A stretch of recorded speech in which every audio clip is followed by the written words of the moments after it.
आगे बढ़ाते हैं आज हम अपने इस चैप्टर को। लेकिन आगे बढ़ने से पहले थोड़ा सा पिछले वाले वीडियो का रिवीजन कर लेते हैं। पीछे वाले वीडियो में हमने क्या पढ़ा है उसके बारे में थोड़ा सा रिवीजन करते हैं।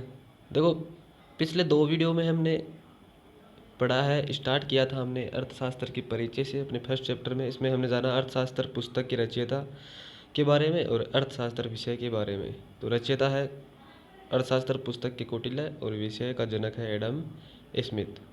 उसके बाद हमने कुछ चिंतकों के बारे में जाना। भारतीय आर्थिक चिंतक जिसमें दादा भाई नेहरू जी, महात्मा गांधी, स्वामी दयानंद सरस्वती, अमर्त्य सेन, आर सी दत्त और पीसी महालनोबिस का नाम हमने जाना।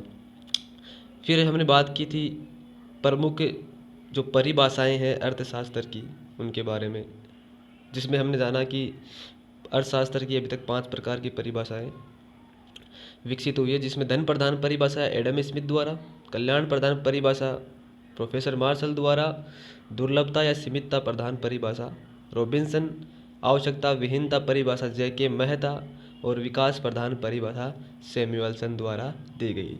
तो अभी तक 5 प्रकार की परिभाषाएं अर्थशास्त्र की विकसित हुई है। इन 5 प्रकार की परिभाषाओं को आपको ध्यान में रखना है और इनके प्रतिपादक के बारे में आपको ध्यान में रखना। उसके बाद में हमने जाना अर्थशास्त्र की प्रकृति के बारे में। और अर्थशास्त्र की जो प्रकृति है वो विज्ञान एवं कला दोनों है।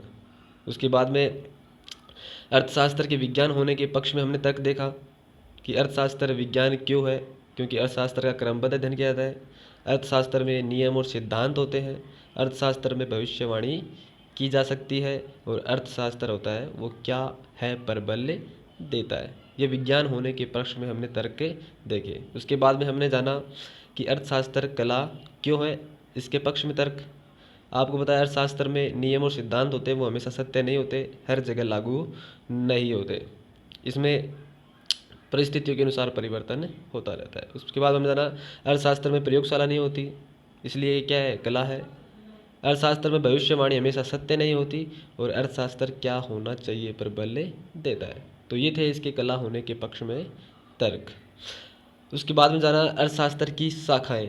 मैंने बताया था आपको 1933 में, सर्वप्रथम 1933 में रेगनर फिश ने अर्थशास्त्र को 2 शाखाओं में विभाजित किया, व्यष्टि और समष्टि, माइक्रो और मैक्रो।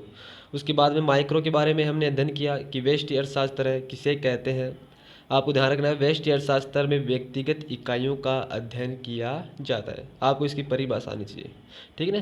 तो व्यष्टि अर्थशास्त्र में व्यक्तिगत इकाइयों का अध्ययन किया जाता है, एक व्यक्तिगत इकाई का। उसके बाद में हमने जाना समष्टि अर्थशास्त्र के बारे में, और समष्टि अर्थशास्त्र में संपूर्ण अर्थव्यवस्था का अध्ययन किया जाता है। दोनों में अंतर पता होना चाहिए। व्यष्टि अर्थशास्त्र में एक व्यक्तिगत इकाई का अध्ययन और समष्टि अर्थशास्त्र में संपूर्ण अर्थव्यवस्था का अध्ययन किया जाता है। उसके बाद हमने जाना व्यष्टि अर्थशास्त्र है, इसे हम कीमत सिद्धांत के नाम से भी जानते हैं। व्यष्टि अर्थशास्त्र को कीमत सिद्धांत के नाम से जानते हैं और समष्टि अर्थशास्त्र को आय व रोजगार सिद्धांत के नाम से जाना जाता है। तो व्यष्टि अर्थशास्त्र कीमत सिद्धांत और समष्टि अर्थशास्त्र आय व रोजगार सिद्धांत के नाम से जाने जाते हैं। आज इन दोनों के बारे में हम क्या करेंगे, अंतर देखेंगे।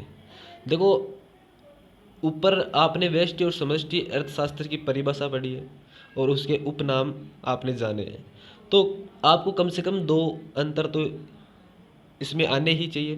देखते हैं व्यष्टि और समष्टि अर्थशास्त्र में अंतर।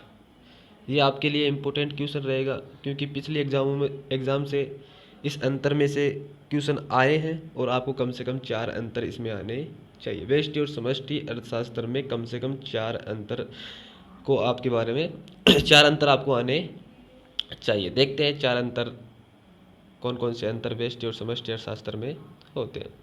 पहला अंतर, व्यष्टि अर्थशास्त्र में एक व्यक्तिगत, ध्यान रखना, एक व्यक्तिगत इकाई का अध्ययन किया जाता है, जो आपने परिभाषा में भी जाना है।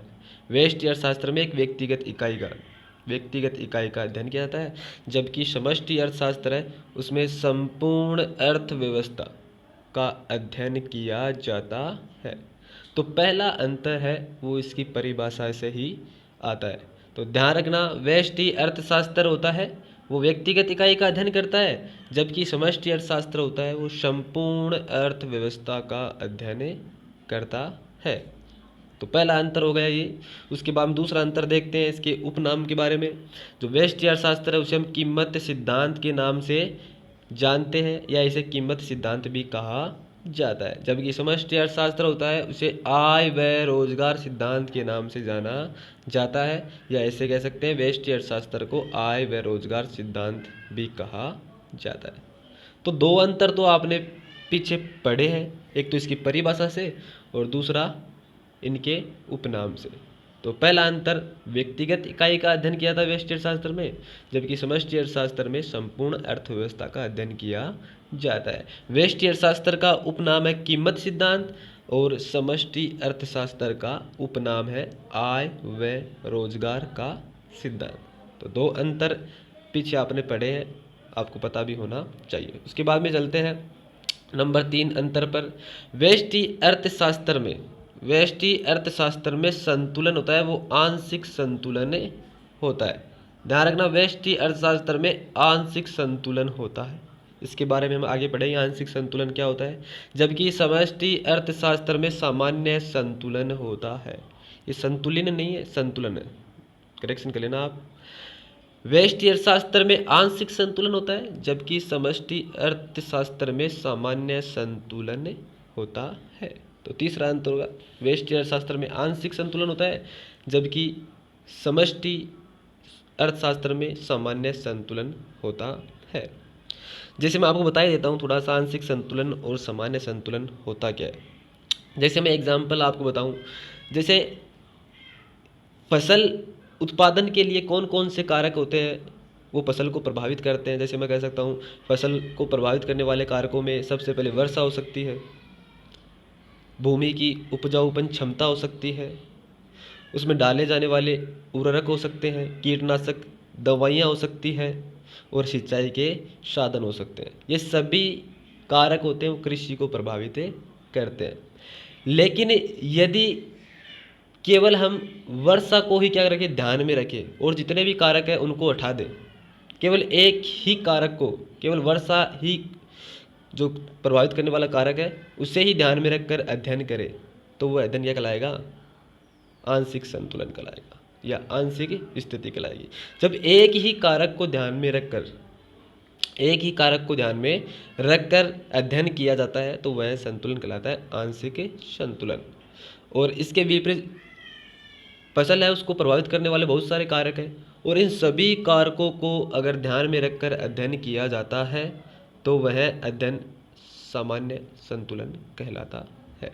तो एक कारक को ध्यान में रखकर जब अध्ययन किया जाता है वह आंशिक संतुलन कहलाता है और सभी कारकों को ध्यान में रखकर जब अध्ययन किया जाता है तो वह सामान्य संतुलन कहलाता है। तो ध्यान रखना, तीसरा अंतर व्यष्टि अर्थशास्त्र और समष्टि अर्थशास्त्र में होता है कि व्यष्टि अर्थशास्त्र आंशिक संतुलन होता है और समष्टि अर्थशास्त्र में सामान्य संतुलन होता है। आगे बढ़ते हैं नंबर 4 अंतर पर। व्यष्टि अर्थशास्त्र में व्यक्तिगत इकाई संतुलन में होती है तब अध्ययन किया जाता है। ध्यान रखना, व्यष्टि अर्थशास्त्र में जब एक व्यक्तिगत इकाई किस अवस्था में होगी, संतुलन की अवस्था में होगी, तब उसका अध्ययन किया जाता है, जबकि समष्टि अर्थशास्त्र में संपूर्ण अर्थव्यवस्था असंतुलन में होगी। ध्यान रखना, जब संपूर्ण अर्थव्यवस्था असंतुलन में होगी तब समष्टि अर्थशास्त्र का अध्ययन किया जाता है, जबकि व्यष्टि अर्थशास्त्र में व्यक्तिगत इकाई संतुलन में होगी। ध्यान रखना, कब होगी, संतुलन में होगी तब इसका अध्ययन किया जाता है, जबकि संपूर्ण अर्थव्यवस्था असंतुलन में होगी तब इसका समष्टि में अध्ययन किया जाता है। तो ये 4 नंबर अंतर होता है। उसके बाद में आगे बढ़ते हैं 5 नंबर अंतर पर। व्यष्टि अर्थशास्त्र में या व्यष्टि के लिए कैसे, व्यष्टि के लिए बचत क्या होती है, लाभकारी होती है। व्यष्टि के लिए बचत क्या होगी, लाभकारी होगी, जबकि समष्टि के लिए बचत क्या होगी, अलाभकारी होगी।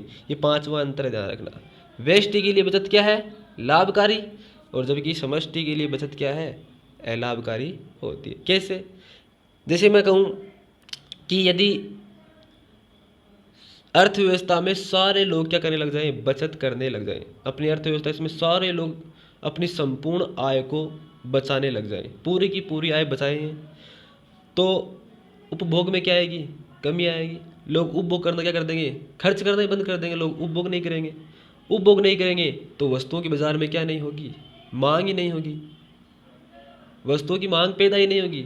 जब वस्तुओं की मांग पैदा नहीं होगी तो संपूर्ण अर्थव्यवस्था में क्या नहीं होगा, उत्पादन भी नहीं होगा, निवेश भी नहीं होगा, तो संपूर्ण अर्थव्यवस्था क्या हो जाएगी, बंद हो जाएगी। तो बचत होती है वो कुछ ही व्यक्तियों के लिए क्या होती है, लाभकारी होती है। यदि सभी लोग बचत करने लग जाएंगे तो संपूर्ण अर्थव्यवस्था है वो बंद हो जाएगी। तो बचत होती है वो व्यष्टि या कुछ ही लोगों के लिए क्या होती है, लाभकारी होती है। और यदि सारे लोग बचत करने लग जाएंगे, क्योंकि सभी का अध्ययन हम समष्टि में करते हैं, और सभी लोग बचत करने लग जाएंगे तो बचत क्या हो जाएगी, अलाभकारी हो जाएगी। तो हमने ये 5 अंतर व्यष्टि और समष्टि अर्थशास्त्र में जाने। तो सबसे पहला अंतर, व्यष्टि अर्थशास्त्र में हम व्यक्तिगत इकाई का अध्ययन करते हैं और समष्टि अर्थशास्त्र में हम संपूर्ण अर्थव्यवस्था का अध्ययन करते हैं। दूसरा अंतर, व्यष्टि अर्थशास्त्र को हम किस नाम जानते हैं, कीमत सिद्धांत के नाम से जानते हैं, जबकि समष्टि अर्थशास्त्र को आय व रोजगार सिद्धांत के नाम से जाना जाता है। तीसरा अंतर, व्यष्टि अर्थशास्त्र में आंशिक संतुलन को महत्व दिया जाता है, जबकि समष्टि अर्थशास्त्र में सामान्य संतुलन को महत्व दिया जाता है। अगला अंतर देखा हमने, व्यष्टि अर्थशास्त्र में जब व्यक्तिगत इकाई संतुलन की अवस्था में होती है, जब संतुलन की अवस्था में होती है तब इसका अध्ययन किया जाता है, जबकि समष्टि अर्थशास्त्र में संपूर्ण अर्थव्यवस्था असंतुलन की अवस्था में होती है तब इसका अध्ययन किया जाता है। पांचवा अंतर हमने जाना कि व्यष्टि के लिए बचत क्या होती है, लाभकारी होती है, जबकि समष्टि के लिए बचत क्या होती है, अलाभकारी होती है। इस तरह से हमने व्यष्टि और समष्टि अर्थशास्त्र में अंतर को जाना है। कम से कम आपको 4 अंतर इसमें याद होने चाहिए, एग्जाम की दृष्टि से कम 4 अंतर। आगे बढ़ते हैं, अर्थशास्त्र के क्षेत्र कि अर्थशास्त्र की विषय वस्तु क्या है, या अर्थशास्त्र में हम किन किन विषयों का अध्ययन करते हैं। अर्थशास्त्र की विषय वस्तु क्या है, वही इसका क्षेत्र कहलाता है। तो देखो अर्थशास्त्र है, अर्थशास्त्र इसकी हमने 2 शाखाएं देखी, एक तो व्यष्टि अर्थशास्त्र और दूसरी समष्टि अर्थशास्त्र। और व्यष्टि और समष्टि अर्थशास्त्र का सबसे पहले प्रयोग 1933 में रेगनर प्रिस द्वारा किया गया, ये आपने जाना।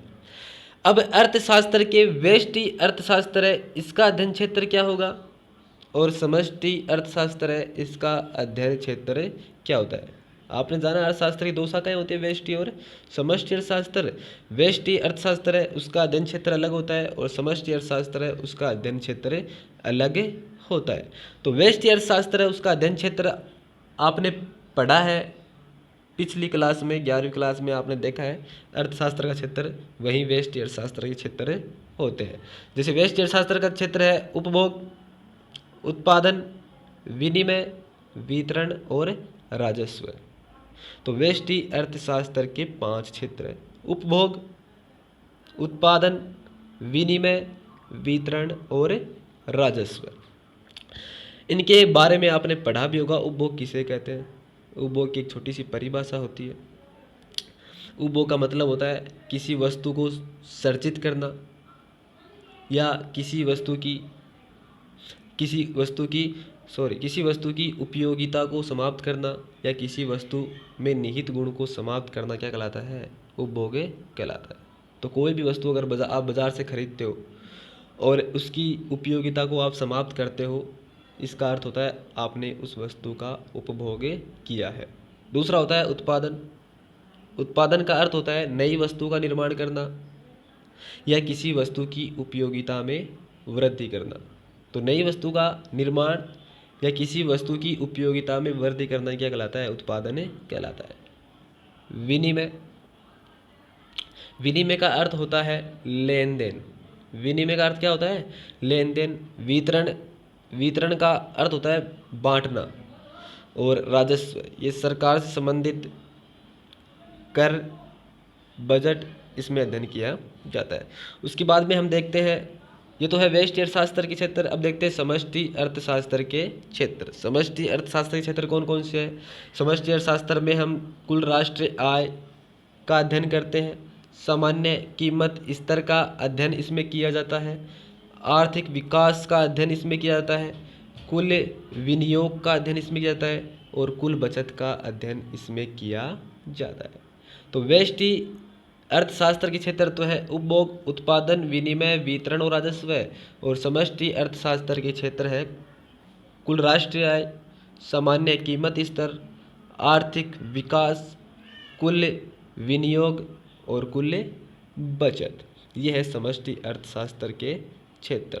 तो आपको ध्यान होना चाहिए कि अर्थशास्त्र है उसके क्षेत्र कौन कौन से हैं। सबसे पहली बात तो अर्थशास्त्र की जो दो शाखाएं हैं, व्यष्टि और समष्टि, इन दोनों के अलग अलग क्षेत्र हैं। व्यष्टि अर्थशास्त्र के क्षेत्र उपभोग, उत्पादन, विनिमय, वितरण और राजस्व, ये आपने पिछले क्लास में पढ़ा है। जबकि समष्टि अर्थशास्त्र है उसका अध्ययन क्षेत्र है कुल राष्ट्रीय आय, सामान्य कीमत स्तर, आर्थिक विकास, कुल विनियोग और कुल बचत। ये है अर्थशास्त्र के प्रमुख क्षेत्र जिसका अध्ययन हम इस विषय वस्तु में करते हैं। आगे बढ़ते हैं, आर्थिक विश्लेषण की विधियाँ। कि अर्थशास्त्र है उसमें आर्थिक विश्लेषण की कौन कौन सी विधियाँ है, कि हम किन किन विधियों द्वारा अर्थव्यवस्था का अध्ययन करते हैं, किन किन विधियों का उपयोग हम आर्थिक विश्लेषण के लिए करते हैं। तो आपको बता दूं मैं, आर्थिक विश्लेषण की विधियों को कितने भागों में, 3 भागों में बांटा गया है। जो हम आर्थिक विश्लेषण करते हैं अर्थशास्त्र में, उन आर्थिक विश्लेषण की 3 विधियां हैं, 3 आधार दिए गए। सबसे पहले है निर्भरता के आधार पर आर्थिक विश्लेषण, दूसरा है समय तत्व के आधार पर आर्थिक विश्लेषण और तीसरा है उपकरण व दिशा के आधार पर आर्थिक विश्लेषण। तो आर्थिक विश्लेषण की विधियों को 3 आधारों पर बांटा गया है। सबसे पहले निर्भरता के आधार पर, दूसरा समय तत्व के आधार पर, तीसरा उपकरण या दिशा के आधार पर। तो ये 3 आधार आपको पता होना चाहिए। निर्भरता के आधार पर है वो आर्थिक विश्लेषण की 2 विधियाँ हैं।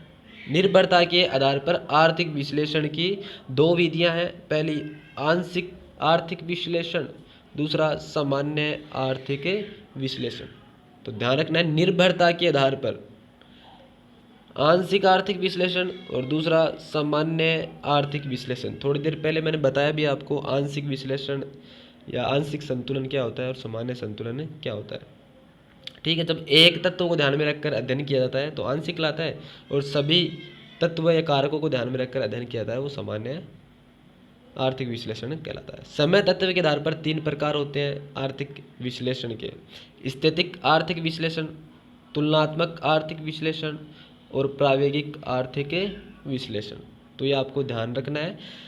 समय तत्व के आधार पर आर्थिक विश्लेषण की 3 विधियां हैं: स्थैतिक, तुलनात्मक और प्रायोगिक।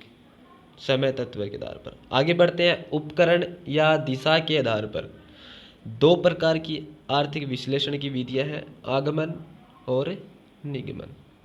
आगमन और निगमन, ये आपको ध्यान में होना चाहिए। तो हमने पढ़ा है आर्थिक विश्लेषण की विधियां, 3 आधार, एक तो निर्भरता के आधार पर, दूसरा समय तत्व के आधार पर और तीसरा दिशा या उपकरण के आधार पर।